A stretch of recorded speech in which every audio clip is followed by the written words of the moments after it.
फाल्गुन मास कृष्ण पक्ष की वसंतों में चतुर्दशी पर्व पर ही महाशिवरात्रि भगवान सदाशिव महादेव और माता गौरी का वैवाहिक परिणय पर्व शिवरात्रि स्वरूप में संपन्न किया जाता है। कहा जाता है कि सृष्टि का अभ्युदय भी इस महान दिवस पर प्रारंभ हुआ और समुद्र मंथन के दौरान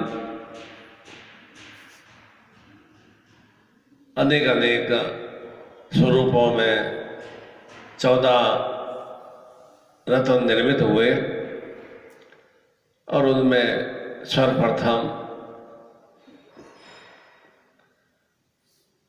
विष की उत्पत्ति हुई और भगवान सदाशिव महादेव ने ही केवल उस विष को धारण किया और गल करने के फलस्वरूप उनका कंठ नीला हो गया और अर्थात जिस तरह से हमारा शरीर धीरे धीरे नीले होने की ओर क्रियाशील होता है, तो ऐसा एहसास होता है कि शरीर समाप्त हो रहा है। और ऐसी ही स्थिति भगवान सदाशिव महादेव की हो रही थी और देवताओं ने उस रात्रि पर जागरण कर भगवान सदाशिव महादेव को चैतन्यमय रखा और उसी के फलस्वरूप वे पुनः सक्रिय हुए। इसीलिए कोई भी मांगलिक उत्सव पर्व त्योहार हम संपन्न करते हैं तो कहा जाता है कि रात्रि जागरण अवश्य करना चाहिए अथवा रात्रि में ही विशेष रूप से साधना और मंत्र जाप संपन्न करना चाहिए। और ऐसा ही सदियों से सृष्टि में मनुष्य का विवाह रात्रि समय में ही संपन्न किया जाता है। उसके पीछे भाव चिंतन यही रहता है कि इस घनघोर अंधकार रात्रि में ये सांसारिक मनुष्य पति पत्नी स्वरूप में एक नवीन सृष्टि की रचना कर रहे हैं और उनके जीवन में निरंतर उनके सामुज्य उज्ज्वलता प्रकाश और सूर्य के समान दीप्तता का विस्तार हो। इसीलिए रात्रि में विवाह करने का मंतव्य भाव चिंतन यही रहता है। और भगवान सदाशिव ने जब माता गौरी से परिणय किया, विवाह किया, तो उन्हीं की शिव और गौरी की जोड़ी को ही अक्षुण माना जाता है। और कहा जाता है कि उनकी वंदना आराधना करने से निरंतर जीवन में विस्तार होता रहता है, भौतिक रूप से भी और आध्यात्मिक रूप से भी। और जिस तरह से प्रेम, आनंद, सौहार्द का भाव चिंतन हम माता गौरी और भगवान सदाशिव महादेव में देखते हैं, ठीक उसी तरह का भाव चिंतन और स्थितियां सांसारिक जीवन में मनुष्यों को भी प्राप्त हो। इसीलिए महाशिवरात्रि पर्व को उस शिवलिंग की अभ्यर्थना आराधना की जाती है, जिससे कि उस लिंग के माध्यम से सृष्टि में निरंतर विस्तार होता रहे। और कहा जाता है कि उस भगवान महादेव के लिंग का न तो आदि है न अंत है, और वे ही निरंतर निरंतर सृष्टि में विस्तार रूप प्रदान करते हैं। और साथ ही साथ भगवान सदाशिव महादेव को संहारक रूप भी कहा जाता है। संहारक रूप में मृत्यु प्रदान करने वाला भी कहा जाता है। मृत्यु रूप में जो भी सांसारिक मनुष्यों के दुख, संताप, दोष, कष्ट, पीड़ा, रोगमय स्थितियां, शत्रु बाधा, जिससे उन्हें अनेक अनेक तरह के संताप मिलते हैं, कष्ट मिलते हैं, उन पर मृत्यु रूपी स्थितियों का विस्तार करना अर्थात उन्हें समाप्त करना। और उन मृत्यु रूपी स्थितियां जब समाप्त हो जाती हैं तो निश्चित रूप से जीवन मृत्युंजय युक्त बन जाता है, अर्थात उस जो भी विषम शक्तियां हैं उनको हमने समाप्त कर दिया और हम विजयश्री को प्राप्त हुए। और विजयश्री का तात्पर्य भी यही है कि निरंतर निरंतर हम सफलता की ओर, वृद्धि की ओर क्रियाशील हों।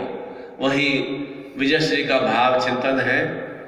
इसीलिए जीवन में समय समय पर जितने भी वृद्धि के साथ कष्ट, पीड़ा, बाधाएं आती हैं तो निश्चित रूप से उसका समाधान भी है। कष्टहीन या बाधाहीन जीवन बहुत ही तकलीफदायक सा होता है। हम अपनी संतान को भी निरंतर निरंतर परिपक्व इसलिए करते हैं कि वह हर तरह की बीमारी से, रोग से, हर तरह के जो भी जो वह वृद्धि को प्राप्त होता है तो वह अनेक तरह के झंझावतों से वह उनका मुकाबला कर सके। पहले भी मैंने जैसे बताया कि हम अपने पुत्र को राजा बनाना चाहते हैं तो निश्चित है कि पुत्र को राजा बनाना है तो उसे वह सब ज्ञान चेतना होना आवश्यक है कि किस तरह से मैं राजा के रूप में विजयश्री को प्राप्त हो सकूं। मैं जो भी निरंतर निरंतर जो शत्रु हैं उन पर मैं किस तरह से उन्हें परास्त कर सकूं।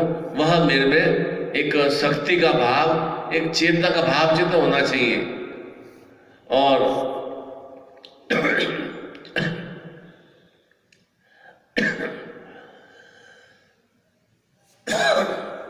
जितना हम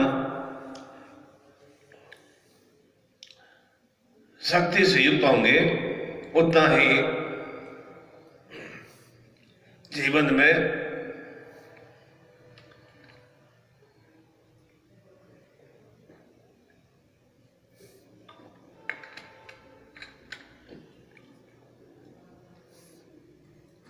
सर्वश्रेष्ठ स्थितियों की ओर क्रियाशील हो पाएंगे। अनेक अनेक व्यक्ति आते हैं कि मेरे जीवन में बहुत दुख है, कष्ट है, मैं इन दुखों और कष्टों के कारण से जीवन से हताश हो गया हूँ। ऐसा ही एक व्यक्ति साधु के पास गया। वे निरंतर भ्रमण करते रहते हैं।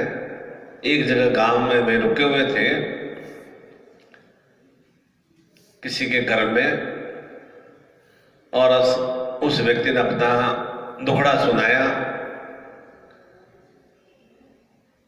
साधु ने आराम से उनका जो दुखड़ा था वह सुना और कहा कि निश्चिंत रूप से तुम्हारे दुख कष्ट जो भी बीमारियां हैं, तकलीफें, शत्रु बाधा है, वे अवश्य ही समाप्त हो जाएंगे। पर तुम्हें यह करना है कि मैं तो इस साधक के यहाँ पर रुका हुआ हूँ और उसके साधक के घर के बाड़े में बहुत सारे ऊंट हैं, कैमल हैं। तुम्हें क्या करना है कि इन ऊंटों को रात में सभी को आराम करने के लिए नीचे बैठा देना है। यही तुम्हें केवल क्रिया करनी है। उसने कहा कि इससे क्या मेरे दुख कष्ट सब समाप्त हो जाएंगे? निश्चित रूप से समाप्त होंगे। तुम यह एक प्रयोग तो करके देखो। उसने साधु की बात मान ली और वह उस साधक के बाड़े में गया। बहुत सारे करीब 120-140 ऊंट वहां थे। सबको उसने बैठाने का प्रयास किया। 10, 12, 20, 25, 30 ऊंटों को उसने बैठा दिया। तो जो शुरू में जो ऊंट बैठ गए थे वे पुनः उठ गए। उन्होंने देखा कि कोई बात नहीं, मैं बाकी ऊंटों को भी बैठा देता हूं। तो 70, 80, 90 ऊंटों तक उसे बैठा दिया। तो उसमें से 8-10 और ऊंट खड़े हो गए। फिर उनको बैठाने की कोशिश किया तो दूसरे ऊंट पुनः उधर से खड़े हो गए। बहुत ही परेशान सा हो गया कि कैसे मैं ऊंटों को बैठाऊं। फिर वह लगभग 130 तक पहुंच गया तो उसमें से 25-30 ऊंट वापस खड़े हो गए। सुबह हो गई, बहुत परेशान हो गया। आके दंडवत प्रणाम किया साधु महाराज के कि महाराज जी, मैं तो रात भर बहुत जागता रहा, बहुत परेशान सा हो गया। मैं तो 15-20 ऊंट को बैठाता तो 2-3 ऊंट और खड़े हो जाते थे।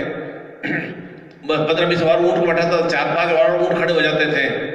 मैं तो रात भर परेशान रहा। कि तुम्हारे समस्या का यही आंसर है, उत्तर है कि जीवन में भी ऐसा ही होता है कि जितनी हम समस्या को समाधान करते हैं, 4 समस्या का समाधान किया, एक समस्या और खड़ी हो जाएगी। उस समस्या का समाधान किया तो दूसरी समस्या और खड़ी हो जाएगी। यह तो जीवन का चक्र है। और जीवन का चक्र है तो तुम्हें तो निरंतर समस्याओं का समाधान तो समय समय पर करना ही होगा, नहीं तो उस समस्या के फलस्वरूप बहुत सारी और समस्या खड़ी हो जाएंगी। इसलिए यह नहीं मानना कि एक बार मैंने समस्या का समाधान कर दिया, आगे वो समस्या नहीं आएंगी। निश्चित रूप से आएंगी। हमें वही तो जीवन में एक जीवन शक्ति होती है कि हम हर तरह की समस्याओं का समाधान करने में सक्षम होते हैं। इसलिए हम गुरु की आराधना करते हैं। और भगवान सदाशिव महादेव को देवता नहीं कहा जाता है, वे महायोगी हैं, वे महागुरु हैं। अर्थात जो उस योग से परिपूर्ण है, वे गुरुत्व शक्ति से परिपूर्ण है, उन्हें इसलिए महादेव कहा जाता है और देवों के देव कहा जाता है। इसलिए वो उन्हें देवता नहीं कहा जाता है, महादेव स्वरूप का माना जाता है, महामृत्युंजय स्वरूप माना जाता है। इसलिए निरंतर जीवन में समस्या तो आएगी, उन समस्याओं का समय समय पर हम समाधान निरंतर क्रियान्वित करते रहते हैं तो समस्याएं थोड़ी सरल हो जाती है, समस्या थोड़ी न्यून हो जाती है और जीवन निरंतर अबोध गति से, अविरल गति से बराबर क्रियाशील रहता है। और उसी के लिए यह फाल्गुन मास, कृष्ण पक्ष चतुर्दशी महापर्व पर महाशिवरात्रि का पर्व हम 11 मार्च को संपन्न करेंगे। और उसके लिए आवश्यक है कि हमारे पास में विशेष रूप से उस शिवमय स्थितियों को, मृत्युंजयमय स्थितियों को और माता गौरी के स्वरूप में सौभाग्यमय स्थितियों को, अर्थात जीवन में दुर्गति का नाश हो सके और सौभाग्य का निरंतर विस्तार रूप हो सके। और जिस तरह से भगवान सदाशिव महादेव का परिवार परिपूर्ण है, ठीक उसी तरह से हमारा भी परिवार परिपूर्ण रहे। और उसी के लिए विशेष रूप से भगवान गणपति की अभ्यर्थना और उनकी धर्मपत्नियां रिद्धि सिद्धि की अभ्यर्थना और उनके पुत्र शुभ लाभ की अभ्यर्थना, भगवान कार्तिकेय विजयश्री प्रदाता उनकी आराधना अभ्यर्थना और माता गौरी पार्वती स्वरूप में लक्ष्मी की अभ्यर्थना हम उस शिवरात्रि पर्व पर संपन्न करेंगे। भगवान शिव भगवा वस्त्र धारण किए हुए, विभूति लपेटे हुए, भस्म में लपेटे हुए, माता गौरी एक सौंदर्य की सर्वश्रेष्ठ प्रतिमूर्ति, भगवान गणपति जिनका की चेहरा अलग ही एक जो कि हाथी का सूंड के स्वरूप में है। उसके बाद भी, अर्थात कहने का तात्पर्य है कि उसके बाद भी हम सभी उनकी वंदन आराधना करते हैं कि निश्चित रूप से चेहरे के हिसाब से पूजा अर्चना संपन्न नहीं होती है। चेहरे के हिसाब से कोई भी किसी भी तरह से श्रेष्ठ नहीं बनता है। भीतर में किस तरह से क्वालिटी है, किस तरह से गुण है, किस तरह की चेतना का भाव चिंतन है, उनकी अभ्यर्थना आराधना में संपन्न करते हैं तो अब हमें वह एक श्रेष्ठ स्थितियों की प्राप्ति होती है। और महाशिवरात्रि पर्व, वैसे तो वर्ष में 12 शिवरात्रि आती है, अमावस्या के पूर्व में जो भी प्रदोष काल आता है वह शिवरात्रि पर्व संपन्न होता है, परंतु महाशिवरात्रि उन सभी शिवरात्रियों से सर्वश्रेष्ठमय है। और ऐसे ही शिवरात्रि पर्व पर अनेक अनेक शुभ विवाह भी संपन्न होते हैं, अर्थात मांगलिक कार्य भी संपन्न होते हैं, जिससे कि निरंतर निरंतर एक सृष्टि में विस्तार होता रहे, निरंतर सृष्टि में वृद्धि होती रहे। ठीक उसी तरह से हमारे भी परिवार में शिवमय स्थितियां, अर्थात निरंतर निरंतर सब से मृत्यु से हम मुक्त हो सके। और हम निरंतर प्रार्थना भी क्या करते हैं कि धर्म अर्थ काम मोक्ष, अर्थात मोक्ष का तात्पर्य क्या कि मैं इन मृत्यु रूपी स्थितियों पर विजय प्राप्त कर सकूं। मोक्ष का मतलब मरना नहीं है, मृत्यु रूपी स्थितियों पर मुझे धर्म भी चाहिए, सही चीजें मैं धारण कर सकूं, अर्थ की भी प्राप्ति चाहिए जिससे कि मैं जीवन में अपनी वृद्धि कर सकूं, और निरंतर काम शक्ति का भाव चिंतन भी चाहिए जिससे कि मैं कर्मशील बन सकूं। और मोक्ष प्राप्ति मतलब जो भी मेरे दुख विषाद कष्ट पीड़ा रोग ऐसी विषम स्थितियां उन पर मैं विजय प्राप्त कर सकूं, वह मोक्ष का भाव चिंतन है। उस मोक्ष की स्थिति को ही पूर्णता का भाव चिंतन कहा जाता है। और पूर्णता कब आएगी जब हम श्रेष्ठ चिंतन भाव देव शक्तियों को आत्मसात करेंगे, जब हम जीवन का एक सारभूत निरंतर निरंतर हम कर्मशील बने रहेंगे, निरंतर हम क्रियाशील बने रहेंगे, और साथ ही साथ में उस काम शक्ति से, अर्थात मानसिक शक्ति आत्मिक शक्ति शारीरिक शक्ति का भाव चिंतन भी होना आवश्यक है। इसलिए निरंतर निरंतर समय समय पर हमें ईश्वर की अभ्यर्थना आराधना अवश्य ही संपन्न करना चाहिए। अनेक साधक कहते हैं कि हमारे पास समय नहीं है, मैं बहुत ज्यादा व्यस्त रहता हूं। निश्चित मानिए कि जो अगर ऐसा कहता है कि मैं बहुत ज्यादा बिजी रहता हूं, व्यस्त रहता हूं, उसका जीवन बहुत ही ज्यादा अस्त व्यस्त रहता है, सेटअप नहीं रहता, उसका जीवन बहुत ज्यादा अस्त व्यस्त रहता है। इसलिए जो हर तरह के समय को अपने हिसाब से नियोजित कर लेता है तो वह पूर्ण आनंद भाव के साथ है। जो हर समय ज्यादा बिजी रहता है ना, वह बहुत ही ज्यादा उद्विग्न व्यथित परेशान से बना रहता है, और जो अपने समय को बराबर नियोजित कर लेता है ना, वह पूर्ण शांतमंद भाव से 24/7 365 डेज बराबर क्रियाशील रहता है। जो अस्वस्थ रहेगा उसको अनेक तरह के रोग संताप भी मिलेंगे, उसका पूजा में भी ध्यान नहीं लगेगा, पूजा में चिंतन भी नहीं जाएगा, पूजा में चिंतन नहीं जाएगा तो निश्चित रूप से किस तरह की, जब देव शक्तियों का भाव चिंतन नहीं रहेगा तो भीतर में क्या आएगा, असुर शक्तियों का भाव चिंतन आएगा। असुर शक्ति भाव चिंतन आएगा तो हम क्रिया कैसे करेंगे, हम विषम क्रिया ही करेंगे।